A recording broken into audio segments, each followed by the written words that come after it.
So ఈ 2026 is equal to 10. 10 అంటే 1 + 0 is equal to 1. 1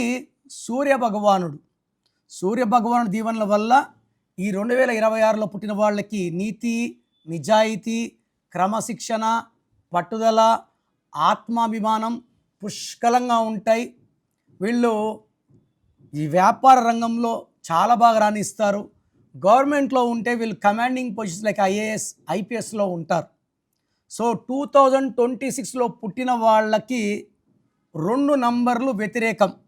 అంటే ఈ సంవత్సరం అంతా కూడా ఎవరైతే పేరులో 6 అక్షరాలు ఉంటాయి, లైక్ నరేష్, రమేష్, సురేష్, రాజేష్, రాకేష్, సౌమ్య, స్వాతి, శ్వేత, స్వప్న. ఎందుకంటే 6 అక్షరాలంటే 6 శుక్రుడు, 2026 అంటే 1 సూర్యుడు, 1కి 6 పడదు.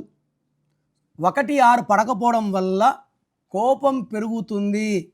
ఏ పని చేసినా బ్రేక్స్ వస్తాయి, ఎటు కదలలేము, యాక్సిడెంట్స్ అయ్యే ప్రమాదము, విపరీతమైన డబ్బు ఖర్చు, ఏ పని చేసినా బ్రేక్స్ అండ్ ఫెయిల్యూర్స్ ఉంటాయి. సో మీ పేరులో 6 అక్షరాలు ఉంటే లేట్ చేయకుండా మీ పేరుని చెక్ చేసుకొని, మీ పేరులో రాంగ్ నంబర్స్ ఉంటే లేట్ చేయకుండా take my appointment as early as possible.